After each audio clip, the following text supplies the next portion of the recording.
কোন পানি যাচ্ছে সবজির ক্ষেতে এবং সেই সবজিটা আসলে আমরাই খাচ্ছি সেটা আজকে একটু দেখাবো। রাজশাহী 16 নম্বর ওয়ার্ডের এখানে যে বাগান রয়েছে সেই বাগানে যাচ্ছে পানি। সেই পানিটা কোথায় থেকে আসছে? পানিটা ঠিক আসছে এই ড্রেনের পানি। এবং আমরা যে এত ডাক্তারকে দেখাচ্ছি, এত অসুস্থ, এত রোগ হচ্ছে আমাদের, সেটা কারণ কি, এটা কিনা এটা একটু খোঁজার চেষ্টা করি, দেখে আসি।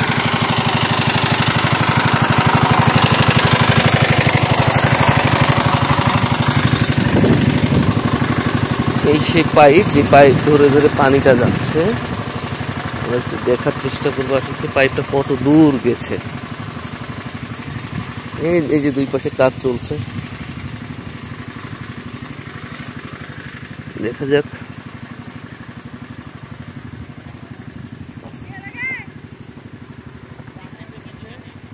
এই পাইপ কিন্তু এখনো চলেই যাচ্ছে, পাইপটার দূরত্ব অনেক বেশি।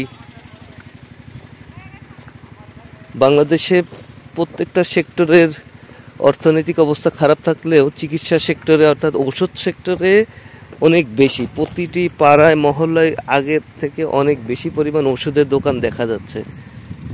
তার অন্যতম কারণ এটা হতে পারে যে এই ড্রেনের ময়লা পানিগুলো সবজির ক্ষেতে দেওয়া হচ্ছে এবং পরবর্তীতে সেই সবজিগুলো আমরাই খাচ্ছি।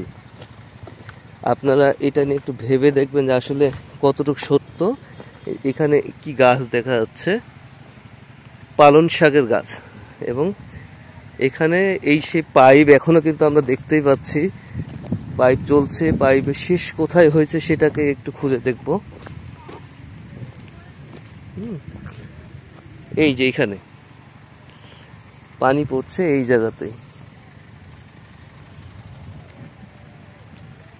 তাহলে আমরা কি ফ্রেশ পানির তৈরি সবজি খাচ্ছি কিনা সেটাই হচ্ছে এখন জানার বিষয়, যে আসলে আমরা কোন পানির দিয়ে সবজিকে বড় করছি এবং কৃষকরা আমাদেরকে বাজারে সেই সবজিটা যে নিয়ে আসছে এবং যে সবজিটা আমরা খাচ্ছি আসলে সেটা কি কতটা পরিষ্কার, কতটা স্বাস্থ্যসম্মত, সেটা এখন আমাদের ভেবে দেখার দরকার।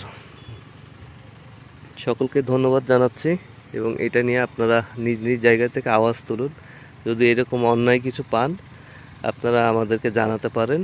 দৈনিক সানশাইন, 530 উপশহর, রাজশাহী, এই ঠিকানায়। ধন্যবাদ সকলকে।